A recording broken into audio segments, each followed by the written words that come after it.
This week on the Marketplace of Ideas, we'll talk to Stephen Moore, critic, former managing editor of Dalkey Archive Press and the Review of Contemporary Fiction, and the author of the first volume of a planned three-part series, The Novel, An Alternative History. The first volume covers the beginnings through 1600.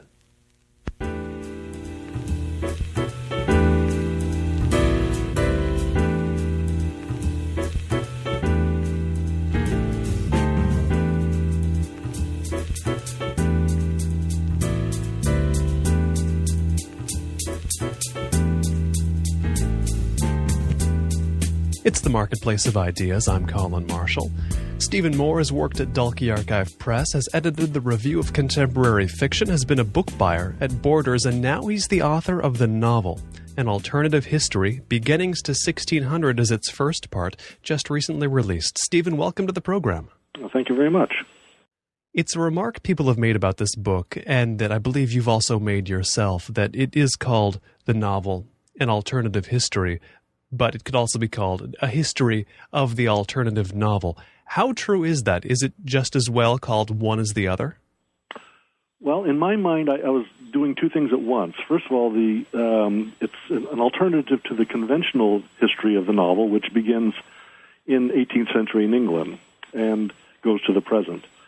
And then, goes up to about 1920, and then James Joyce comes along and throws a monkey wrench into everything and invents the Avantgarde novel.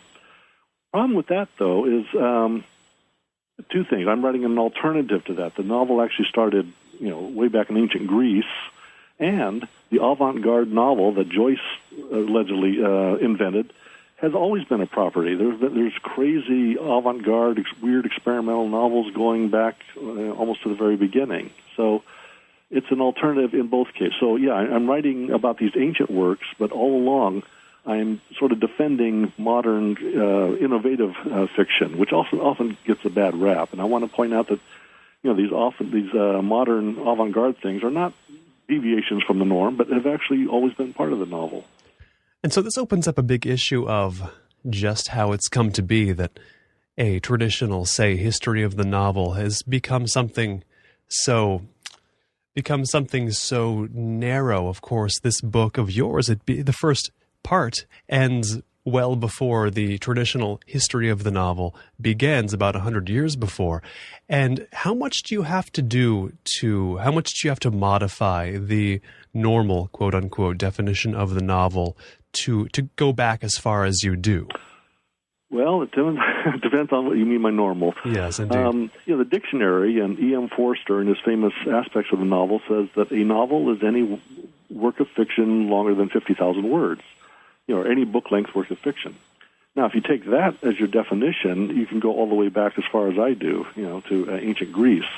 However, you're right. Some modern critics want to narrow that down to a novel has to be realistic. It has to have a certain amount of psychological depth. It has to be set against a recognizable, socioeconomic background, et cetera, et cetera. Now, why they want to do that, I don't know. But I guess, they want to try to distinguish the novel written by Flaubert or Henry James from something written back in the Middle Ages. So they've come up with all these little notions, and to me, that's I don't know why they do it, like I said. But if you just go by a basic definition, which most people I think would agree that a novel is just a book-length work of fiction, then that opens up all sorts of possibilities. Somebody who isn't very familiar with this talk about what a novel is, what defines a novel, I'm sure they'll be surprised when they read your book, especially the introduction, and they'll find out that indeed there has been some argument over what constitutes a proper novel. I mean, how closely were you following that before you set into this enormous project of writing the history of the novel?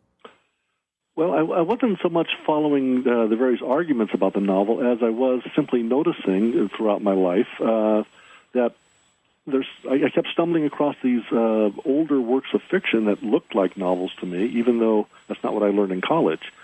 In college, I had never heard the novel started in the 18th century and went on. But in bookstores, I would come across, The Tale of Genji, an ancient Japanese novel, or Petronius' Saptricon, which comes from the very first century, or an Icelandic saga like Njál's saga. And I would look at them and say, well, this is fiction, and they're book length, and they certainly look like novels. So I was mostly responding to that, just coming across novels my own, rather than following the academic debates that have been going on for the last century or two. And so starting this project, or I don't know if this even came at the start of your project, but at what point in your research were you able to find a beginning point for works that looked like novels to your own mind? I knew that there were ancient Greek novels, but I'd seen a book, the big fat book published by University of California Press called The Collected Ancient Greek Novels. So I knew they went back to at least that far. And then I realized, like Nietzsche once compared Plato's dialogues to early novels, and I thought, oh, that's interesting. And then I came across a book of ancient Egyptian tales, and I came across a few references to there's some ancient Egyptian scholars who say that these are pretty much novels in everything but name. They have all the properties of novels. So it was just kind of looking around at ancient fiction, which I've always kind of had a slight interest in, and realizing that a lot of those early writings did have a lot of the properties of the novel. Of course, there was no such thing as the novel per se back then, so they're never labeled as such. But again, if you just treat them as, the fictional adventures of some characters going through a set of dramatic sequences, which is what most novels are, well then, you can look at something like Gilgamesh, and say, yeah, this resembles a novel, even though that's not what the author may have actually set out to do. What about the earliest fictions that you include in the book fascinate you the most? The daring of them. I mean, this kind of goes back to your first question about alternative fiction. These early fictions, especially with Egypt and Assyrian stuff, they're almost like avant-garde magical realist novels. I mean, they're more like Garcia Marquez than they are John Updike, say, and that's the freedom that I saw there really interested me. This is the same kind of freedom that our avant-garde writers adopt.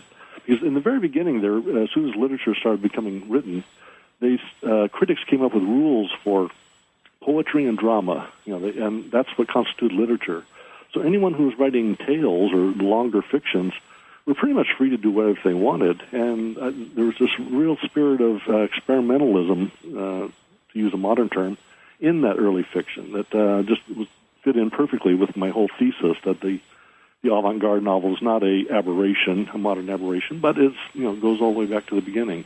And if anything, the conventional novel that came in the 19th century, that's the aberration. I mean, that's just a very late kind of conventional development in a novel. Could you say that, in a sense, we have it backwards? That what we see as normal is it's one current of many in terms of the way the novel, broadly taken, has gone over the centuries. We've focused so much on one subset that has seemed to us to be the only thing. Exactly. Yeah, it's without question it's the most popular form of fiction. The conventional novel with a beginning, middle, and an end, and all that. No doubt about that. And it's the easiest to read, has the largest appeal, blah blah blah. But when you step back and look at the whole stream from ancient Egypt to what's being written now, yeah, it's just a kind of a tributary that goes off to the side. I wouldn't want to push it too hard, but the experimental novel is actually the main river, and the conventional novel is just a kind of a popular sidetrack. I want to get an idea of your own experience connecting with these fictions that go all the way back to just very ancient stuff. And first, I should ask, because the descriptions you have in the book of all of these novels, they make them sound quite exciting, and they make them, as you said, sound quite daring. But what was it like actually, going to this material in translation and connecting with it on a level of a reader in the 2000s, going back so far? It would seem like there would be some issues of it being a little bit alien, but it sounds like the way you write about them, there's actually not. Is that correct?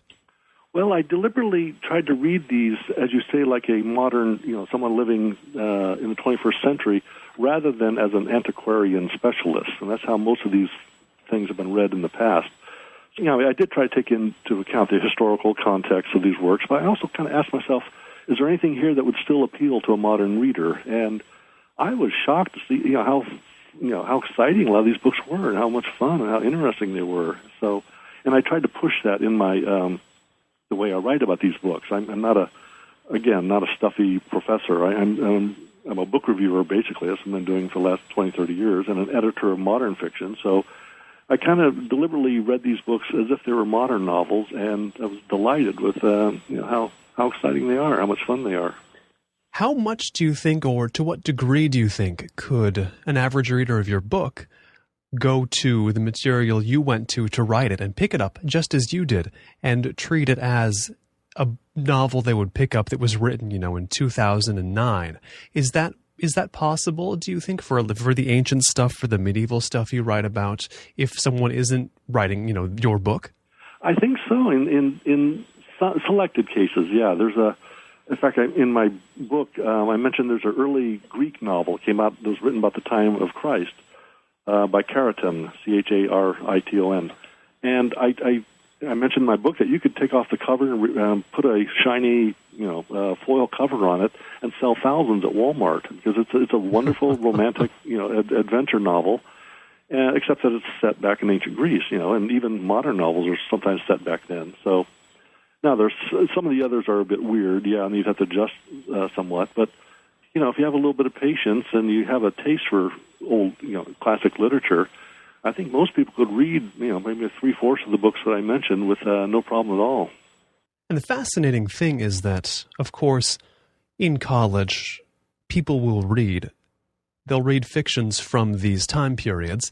They'll just often all read the same ones. There's a certain set of them that always get assigned. Professors in comparative literature departments or wherever don't tend to touch the books, or books is even too narrow, the fictions you champion in these early chapters of your history of the novel. Why do you think that is? The classics get established, and that's what most professors learn when they're students, and they turn around and that's what they teach. And the greatest classics are really, worth spending your time on. There's no doubt about it. I mean, I just reread Candide by Voltaire a few weeks ago, and it's everything everyone says it is. I mean, it's definitely worth reading. So consequently, something like Jacques the Fatalist by Denis Diderot, which was written about the same time, which is a really crazy avant-garde book, kind of gets shunned aside. I mean, specialists will write about it, but it's often not taught in courses because it's a little unusual, and, I think there's part of that. You can't, there's so much to choose from, so you stick with the classics, you stick with what you know, and, it's very rare that professors or students get to explore any of these bypaths that I talk about. There is a sense in which, in the book, you sort of back into the historical works that you talk about. You have this introduction, which I've mentioned, and it's a wonderful introduction, one of the best that I've read in terms of a kind of a statement of purpose. And you set up a context of a lot of the modern books that you enjoy, and then the reader can get an idea of the thread they'll be following in the chapters that follow. But I want to ask this to clarify for the listener. What sort of books in the 20th and 21st century does this alternative novel thread lead to? I mean, what are your favorites now that got you into this quest for the alternative fiction of then? Well, it sort of began with James Joyce. I read Ulysses and then Finnegan's Wake when I was younger, and it's actually at the end of taking a class in the history of the novel, and I thought, wow, this is fantastic stuff. And then that was, of course, Joyce was written almost 100 years ago. Then I started noticing other modern writers like John Barth and Thomas Pynchon, William Gaddis. I just automatically kind of appreciated that much more than I did some of the more mainstream novels by Updike and Roth and all those. And, as fine as they are, I just kind of like the crazy stuff and the more experimental stuff. And that's continued ever since. I mean, there's writers today like Mark Danielewski and Carol Maso and people like that. I've just always liked that kind of unconventional fiction, and that's again that's why I explained that in my introduction, is I want to let the reader know that I do favor that kind of oddball stuff, which is so that I'll be looking for those same qualities in these ancient novels, and hopefully the reader will find at least a few things that interest him or her. How important was it to you to really lay down loud and clear that I like these things, therefore, because this is my book, it's going to follow my tastes? it was important to me. I want to let people know that this is kind of a personal take on the whole history of the novel. I mean, so much academic criticism these days is so, they bend over backwards to be objective, which is fine in, reference books and things, but there's really no passion there. There's no interest, there's no color. And I wanted to show my enthusiasm for this, to show that, I do have some, rather odd taste and all that, but I wanted to try to share that excitement with the reader rather than just give them a boring 700-page book on the early literature sounds deadly. So I did want to deliberately try to make it as entertaining as I could and let my enthusiasm show rather than keep buried under a bushel. And in this introduction, there's the impression, at least that I get, is that you do feel there's some degree of not necessarily attack, but there's a lot of derision for the kind of fiction that you enjoy. Is that the case? Oh, exactly, yeah. I mean, avant-garde art has always been attacked by people, going back to the premiere of Stravinsky's Rite of Spring, where everyone's booing at it, and then Joyce, got a lot of attacks, and throughout it hasn't changed. I mean, even today, when some weird avant-garde thing will come out, there's a big raft of conservative critics who will knock that kind of stuff. And I really noticed that at the beginning of this decade, when I began that book, it was, shortly after Bush stole the 2000 election, I started noticing more and more criticism of the kind of oddball fiction I like, kind of a conservative backlash. And I really got to be quite angry after a while, because these people were, if you criticize my favorite writers, in a sense you're criticizing me. And what they're offering instead was this really bland mainstream fiction that I have no interest in. So I kind of took it personal, and I thought it was time to, lash back and say that this kind of unusual fiction does have benefits. There are some of us who like this kind of stuff, and it's not all just trickery and fakery, which is what these people were saying. But this stuff is, as good as mainstream literature, if not better, because it has an older history, and this really gets back to what the novel really started. It's art, not just entertainment. So, there's a certain amount of anger and, a personal counterattack against all these critics who are criticizing this kind of writing I love. It is fascinating to me. You mention a type like Jonathan Franzen in this introduction, and you talk about how he's written articles sort of bemoaning how things bemoaning experimentalism in fiction. And it seems to me that it's such a strange thing for somebody like him to do, because him or any other critic, I can't imagine, maybe you can help clarify why they would see avant-garde fiction as a threat, because it's such a small presence. It seems like it can't threaten anything, can it? Yeah, I mean, that's the whole thing. I mean, there's only a handful of us who like that kind of stuff, and it's certainly you never see the books on the bestseller list. They're not knocking anything off that. I think part of it has to do with some of these works often get the prizes, for example, the Pulitzer Prize or Pulitzer or the National Book Award, and they feel that, they don't like the attention they're getting, even though their sales aren't that great. I think there's a little bit of envy, too. I mean, you read a book like Ulysses, and most novelists, if they're honest, they couldn't begin to even think of writing a book like that. It's above their heads, beyond their heads. So I think there just is kind of unstated resentment about these books get all the critical attention. These are the ones people write dissertations about, not their own work. Now, Franzen is an oddball one, because he's usually considered one of the more literary novels. That's why I was really surprised that he was being conservative about this. But, he has this idea that novels should be kind of a community consensus builder, that we, read novels to connect with other human beings. And avant-garde fiction is awfully a little off-putting. It's too intellectual. So I can kind of see why he doesn't like that stuff. But still, he's an odd one to object to this sort of stuff. But don't you think, and I'll float this notion, that I often think to myself anyway, that it would be a better reading world if more people were reading avant-garde fiction, and it seems like there's got to be a way for avant-garde fiction to to reach at least a few more people without compromising itself. Do you think that's possible, or do you think that the compromise is so inherent in that it can't be done?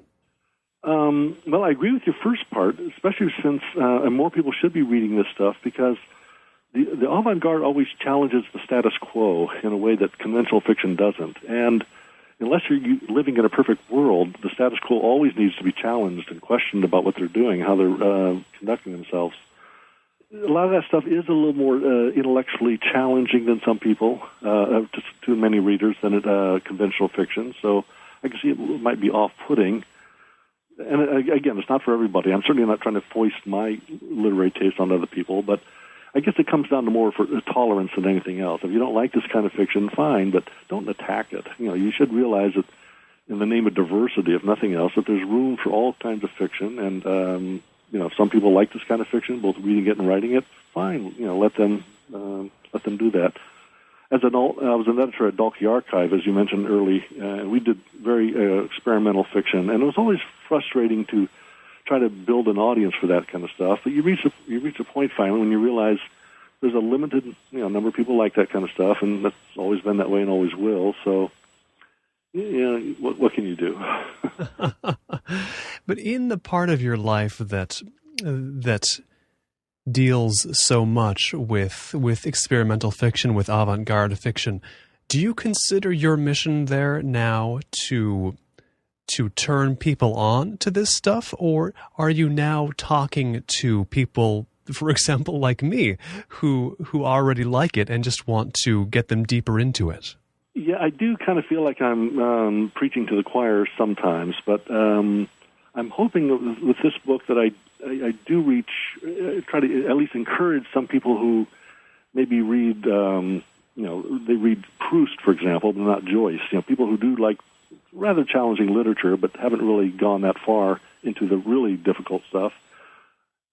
And hopefully by my enthusiasm for describing both the ancient stuff and their modern counterparts, might start exploring some of that stuff. And, if you can read Thomas Mann or Proust or some of those things, or even Jane Austen, with the archaic language and all whatnot, you shouldn't have too much trouble with some of this other stuff. And certainly find it, I think, more interesting than a lot of the stuff that's on the bestseller list. There's this question that always interests me so much, because it seems like the ultimate one in literature or in so many of the arts, that how does one attain both a wide audience and not have to water down one's innovation or experimentalism or interestingness or whatever you want to call it. And the thing is that it seems, if you want to call this accessibility, maybe that's a relevant concept. With this book, the novel An Alternative History, it seems like you yourself have made it accessible, but have also retained, you've not compromised the content. First of all, I guess, is that a goal you think you've achieved, to make this a book on the surface, in the prose, in the sensibility, very accessible, without having to water down the content at all? Is that something you've done, you think? I certainly hope I have, yeah. I mean, I get the impression from some of the reviews I've seen so far, or haven't seen, in mainstream publications, that some people think the book is a little too academic, and it's it does have lots of footnotes and a lot of the trappings of an academic book. But I did try to make it very accessible, and I always thought of it as a trade book, not an academic book, and so did my publishers, and that's how it's packaged and all that. So I'm hoping that people will pick that up. Yeah. There's so much in the book that, as far as the voice goes, the voice you use in the book, I mean, there's so much enthusiasm that comes across, but there's also, you allow yourself a surprising amount of room for humor and for just sort of jokey asides, which I do appreciate. You talk about jokes about breaking cod pieces and things like that. And I did enjoy, for example, a footnote addressed to Mark Lehner telling him to stop writing those jokey medical facts books and come back to the fold. What in your mind was, how much did you think in your mind you were able to, was it an issue of allowing yourself to do this, or were you just letting yourself write in your own personal voice and this is how it came out? Kind of both of those, yeah. When I began the book, I kind of assumed I'd have to be writing a standard, academic book, but then I quickly got bored with that notion. I decided I just wanted to write in my own voice. I happen to be a rather sarcastic person, so.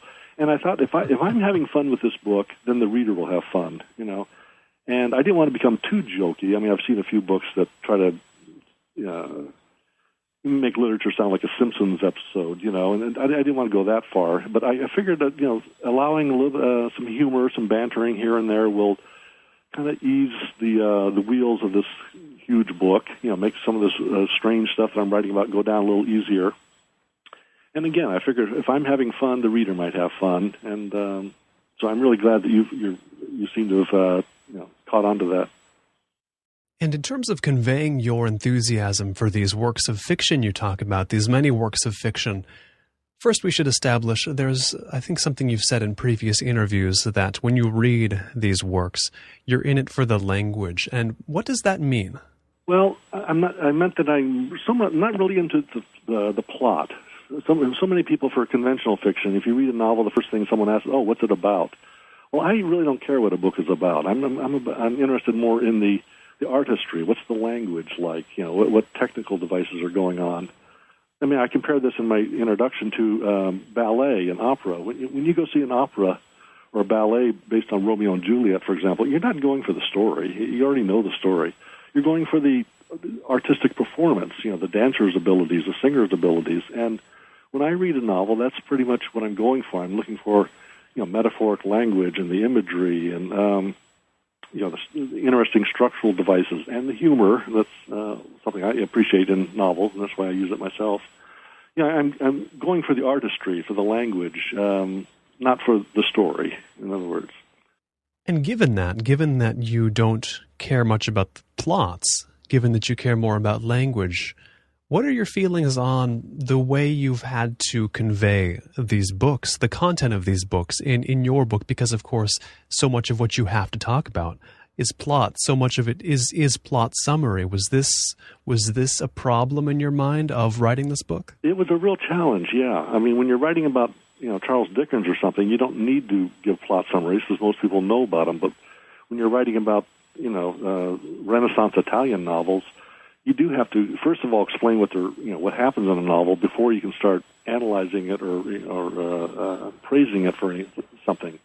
So I tried to combine plot summary with commentary, kind of mixed in with it, and joking asides and footnotes pointing out this and that. But yeah, too often I had to just spend a paragraph giving a plot summary just so that I could set it up so that the comments I wanted to make about it made sense. And I struggled. I didn't know how to get around to that.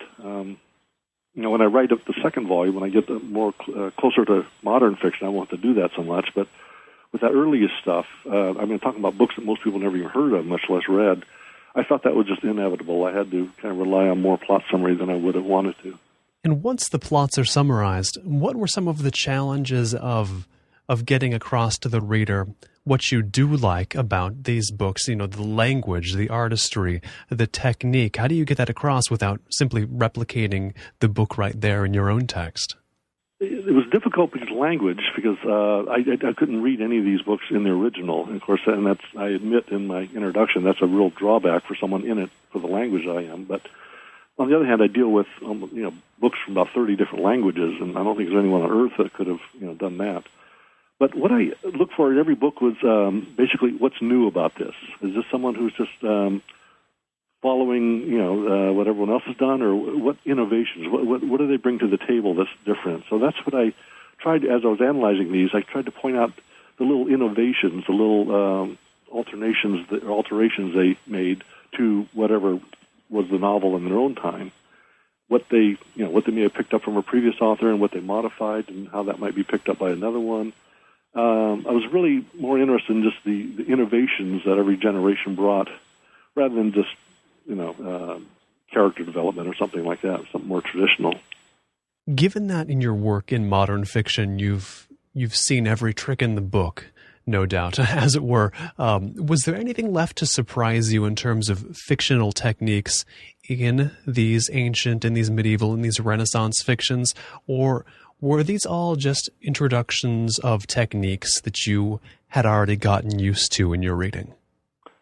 It was more of the latter. If I thought about it longer, I could probably find some really unique stuff. But what really shocked me was that these, what I considered modern 20th century avant-garde innovations, had almost all been anticipated by someone living 1,000 years ago. So I was more attuned to that than I was than anything else. And again, making the whole point that our modern literature, our modern avant-garde stuff isn't really that much of a departure. Again, I'd have to go back and think about some, I mean, there were some, I guess, unusual things that they did that no one's done ever since, but it would take me a while to think about that. But it was more on how they these early writers seemed to have anticipated almost every trick in the book, as you put it. And then given that, since you see every trick in the book happening in these older books, I want to know what have the newer authors that you love invented? I mean, William Gaddis or an Alexander Theroux, for example. What do they add to the mixture that these ancient, these medieval, these Renaissance, all these works hadn't done before? One big shift is in what you might call interiority. The early novels are mostly about what people look like from the outside. You know, they're going through all these crazy things and adventures and all that, but it's almost as if you're watching a stage. As the novel progresses and gets up to the modern era, you start getting deeper and deeper into characters' minds and more about what people are thinking, not what they're doing. And that's something they'll progress all the way up to 20th century when you start getting stream of consciousness. And then you've got some novelists today like Joseph McElroy or Richard Powers delving into neural networking, how the brain works and all that. So you can see this general arc going from the outside to the inside. So that's one thing that contemporary writers are doing, exploring more of the inner psychological motivations for actions. And there's a greater, I guess, sense of realism. There's even though some of these early novels were surprisingly realistic, especially with sexual matters, there's an ever-growing more realism as the novel progresses, more verisimilitude, I guess. So I guess that's one thing they have to do. The one thing that distinguishes modern fiction from the ancient stuff. If you've just tuned in, this is the Marketplace of Ideas. I'm Colin Marshall. My guest is Stephen Moore, critic, former managing editor of Dalkey Archive Press and the Review of Contemporary Fiction, and the author of A New Land, a 3-volume series on the history of the novel, an alternative history. Its first volume, out now, covers the beginning to 1600. You can find the complete Marketplace of Ideas show archive from the beginning onward at colinmarshallradio.com. And any feedback, questions, comments, or whatever you have, feel free to send that along to Colin, C-O-L-I-N, at colinmarshallradio.com. Now, back to the conversation with Stephen Moore. What do you think a contemporary novelist can learn from these works you talk about, from the beginnings to 1600? Can they go back and can a writer today go back and still gain a lot in terms of their own technique from reading these works that you study and that you discuss in your book? Yes, I do. I think that it can encourage them to continue to be inventive and trying new things. Maybe not the exact things that these people did, but I think too many writers, they look around and just see what's successful these days, what's selling, what agents like to buy, and just follow that. Whereas if they look at some of these older novels I'm talking about, or even my descriptions of them, they'll realize that there's always room for invention and trying things anew and things that other writers aren't doing. So maybe they won't grab any specific techniques, but the spirit of experimentalism and exploration and novelty, I think, is something I hope they pick up. I mean, the novel should always be novel. You put it that way. It should always be not a novelty. That's just a trick, but it should always be fresh, always new, and hopefully reading about these older novels will inspire novelists to keep it new, as Pound said, and to try new things. What did you learn going through these older fictions about the context that the novel existed in? I mean, we get an idea of how content changed, but, for example, the way that these societies perceived the novel, what the novel was for, how much variation did you notice to the extent that you got information about that when you were going through time reading these books? Well, that's interesting because the main charge against a lot of this avant-garde fiction today that I like is that it's intended only for intellectuals and highly developed intellects and all that. But when you go back to these ancient fictions, though, they weren't written for the general public. They were written by scholars and aristocrats for other scholars and aristocrats. This question of what's the word I want? Elitism that is often thrown at modern experimental fiction actually was always a part of the novel. The earliest novels in all these various cultures, India, China, and all that, they're written for a very small elite because most people couldn't even read back then, much less have access to manuscripts. So there's one more link I found between ancient and modern. It wasn't until the 17th, 18th century that novels became published in big enough numbers for the general public to start reading, and not until the 19th century has become a popular entertainment form. Once again, the elitist charge that some people make against experimental fiction turns out to have been exactly where the novel started and where it was for the first 2,000 years of its existence. It seems, you talk about these whole wide spans of time with experimentalism being the norm. It seems like this would be so hard to ignore, so hard to forget about for somebody who is accusing experimentalism of being a weird niche thing. Does that make sense? This seems like it doesn't make sense that a critic of experimental fiction could ignore such a wide tradition as you've documented in your book. Well, I think it's because they're not aware of the whole the situation. I mean, I seriously doubt that those various critics I mentioned in the first chapter have ever even heard of this whole tradition, and that's the one break that I give them. I figure they're attacking this stuff simply because they don't know any better, and that's the great task I set myself, just to explain what all this stuff is, that all this fiction that's preceded them. I don't think they'll change their mind, to be perfectly honest. People don't change that quickly. But I think it's just that. It's just ignorance of all this incredible world of fiction that existed before modern times. And I'm hoping that, people, after reading my book and maybe going out and reading some of those novels, they'll think twice about making that charge. But, no, most of the stuff is simply never mentioned. I mean, I went through college myself all the way to the PhD level, and I don't think, I guarantee not a single book that I discuss in my book was ever even mentioned, much less taught. It's been just the domain of specialists up until now. And the big task I set myself here was just to spread the word, get it out from the specialists to the general public, that there's this whole other world of fiction out there that's worth exploring. Now, in 2010, we have more books printed than ever. There's more books around, and there's more people that can read books than ever. But I want to get your idea. Is this a different time for fiction in kind, or is it simply a different time for fiction in quantity, that there's more of it, there's more people reading? I mean, is the place of fiction distinctly different now than it has been in past centuries, or are we in simply a continuation of this whole thread? I hate to say it, but I think the kind of literary novel that I celebrate is really on the wane. That sure, lots of people reading novels, but they're just most fiction is simply like TV shows or movies, and even then, it's kind of declining. I mean, with the internet has obviously stolen a big part of the audience. There's so many distractions these days. I mean, 50 years ago, someone who may have read a novel to relax is now going on the internet and writing a blog or reading a blog or playing video games or something. So, yeah, there'll always be fiction. Always people want to read stories, but the kind of ultra-literary fiction I'm talking about, I get the impression that it kind of died out at the millennium, and there'll always be a few, but it's almost contracting to the point where, like, poetry is nowadays, something that's a highly specialized form of writing that's written and appreciated by a small audience. So at times when I was writing this book, I felt like a museum curator in one sense. This is what fiction was, rather than looking forward. And although there is some interesting stuff now being written by people who are trying to work with new media, hypertext novels written on computers and blah, blah, blah. So, there'll always be experimental fiction, but I think the days when, an ultra-literary novel could actually sell more than, 5,000 to 10,000 copies is probably behind us.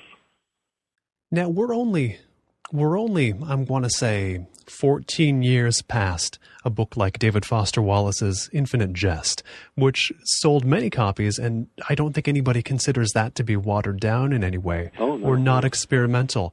In that span of time, well, first of all, maybe that's just an anomaly, you consider it, but in that span of time, we've really gone from that being able to sell so much to the end of that, goodbye to all that. I think that was 1996 when that came out was the dawn of the internet, as you recall, and I think the internet has made such an incredible change and such a big cultural shift since then, with all the all the new media, all the gadgets, all the iPhones, everything else. That I think it has changed that much. And if you look around, you notice you don't see too many books like Infinite Jest anymore. And even when you do, they don't sell in that quantity. Of course, that was a work of genius, and not everyone is capable of writing something like that. But I think, that was pretty much the end of an era, and I think it's changed that quickly. In terms of your personal reading life, when you look back at what you cover in the book, these fictions from previous eras, do any of them rise to the ranks of, for example, a David Foster Wallace, of a William Gaddis, of an Alexander Theroux, for you personally? I mean, did you find new works to add to your personal stable of the very best when you were researching the ancient, all the eras of this book?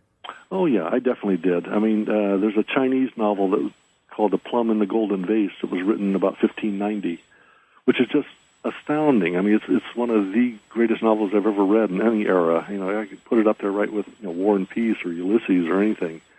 And this is a novel that it's available in a multi-volume set from Princeton University, and it's probably not even carried in any bookstores or anything. But yeah, there's that, and out of I think I deal with about 250 novels in this book. There's it's 20 or 30 that I think are just as great as anything I've ever read.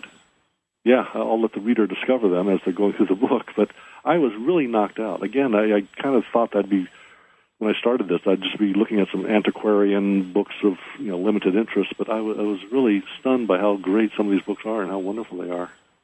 Throughout a lot of the book, there's this foreshadowing that I was feeling, the foreshadowing of Don Quixote. And I would imagine that book will begin the next volume? Yep, that's the very first book I talk about. In fact, that's why I stopped this first volume in the year 1600, because Don Quixote came out in 1605. And a lot of people think that's the first novel, so I wanted to write a 700-page book that didn't even include that.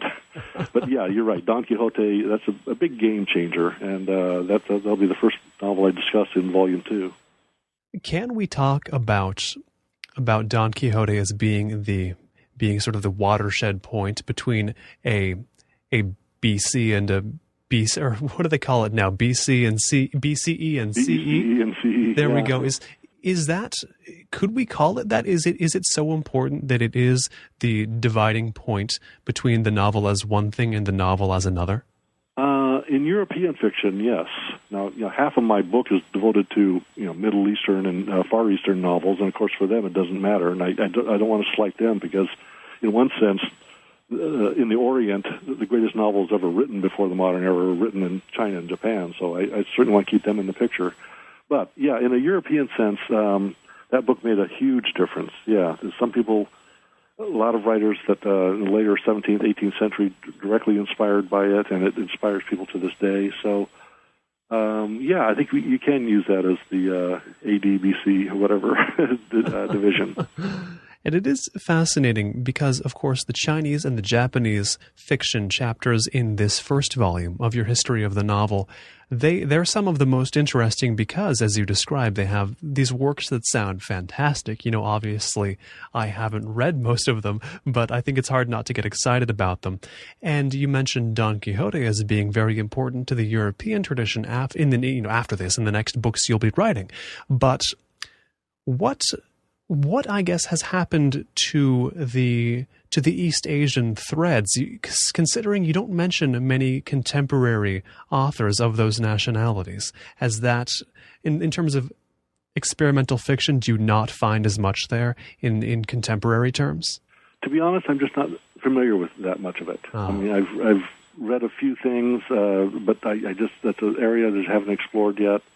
So I was, very reluctant. I mentioned a few, Yukio Mishima, I think, at one point, and maybe Kawabata, but those are just a few things I was vaguely aware of. And I'll just confess, I don't know that modern Oriental fiction the way I do the Occidental. I'm sure there are, and as I'm writing the second volume and following along, I'm sure I'll discover those threads, but I'm just not competent to follow those out. Do you know yet how far the second volume will extend to? We know where it's going to start. Do you know how long it's going to go? I'm afraid it's only going to go to 1800. That was the real, 1600 to 1800 was the real, big bomb of the novel. That's the growth of the novel, the rise of the novel, as Ian Watt once called it in a famous book.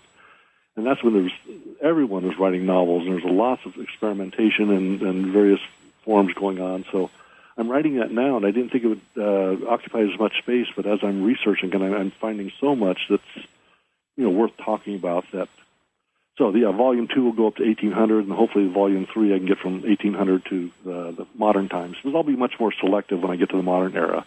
I don't need to write about Dickens or Eliot or any of those people. They're well enough known. So at that point I'll be able to really focus on the oddball, experimental, unusual kind of things. But there's enough of that going on in the 1600 to 1800 period, what they call the early modern period, that it does require, I think, kind of a detailed examination, especially since there isn't anything available like that. If you want a history of the Spanish novel, good luck finding one. I'm sure they exist in Spanish, but in English there really is no history of the French novel or Spanish novel, the German novel in that period. So that's what I'm foolishly setting out to rectify. And when you are doing Volume 2, you're going to hit the point that many people in the English-speaking world will reference as the beginning of the novel. They'll talk about Samuel Richardson's Clarissa, and I take it from what you mentioned in the book about it, you're not a fan of Clarissa. No, I read Pamela all the way through, but Clarissa, I hit the wall at about page 500, and I just couldn't go on. But no, he's a very important writer, so I'll make it all the way through this time. But yeah, but when I get to Richardson, it's going to be on like page 460 of my book. So that will allow the reader to realize that that's not where the novel starts. He's just part of the long, long arc.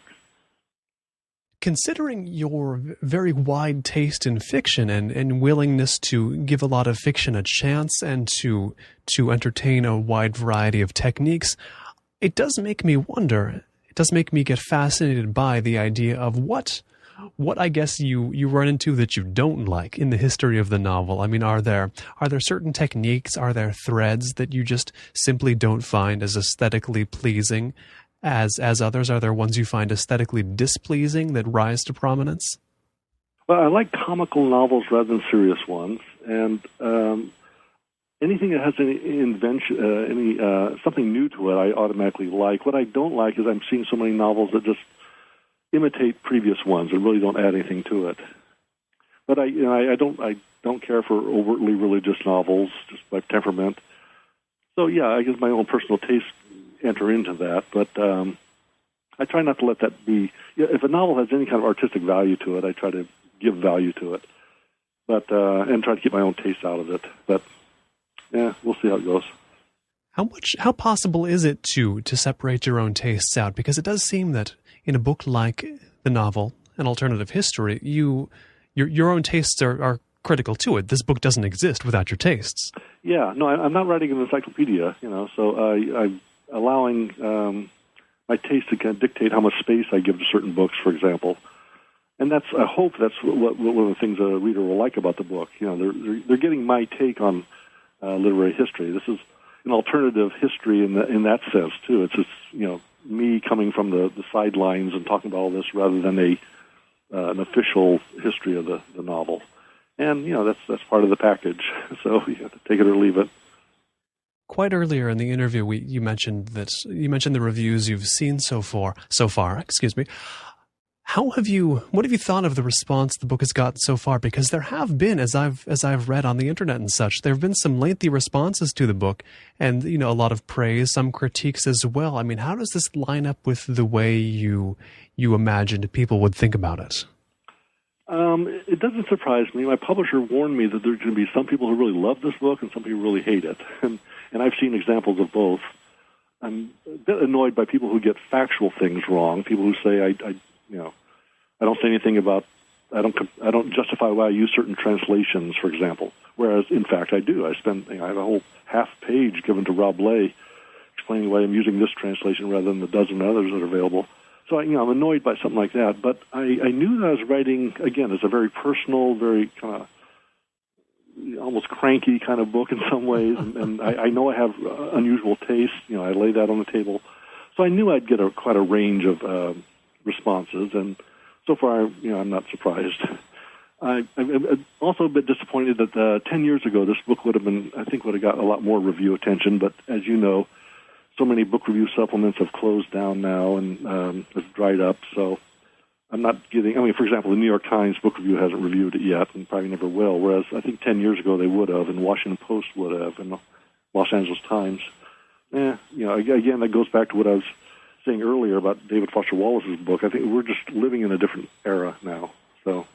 Do you consider yourself, and this is going to sound a little weird, but do you consider yourself to be a literary pessimist in a sense, or is there more when you talk about the condition of literature? Is it more just this is how it is, kind of a shrug? I mean, given all the literature there is, and given all the literature that is still coming out, are you really as disappointed as you might sound about the condition of literature based on what we've said so far?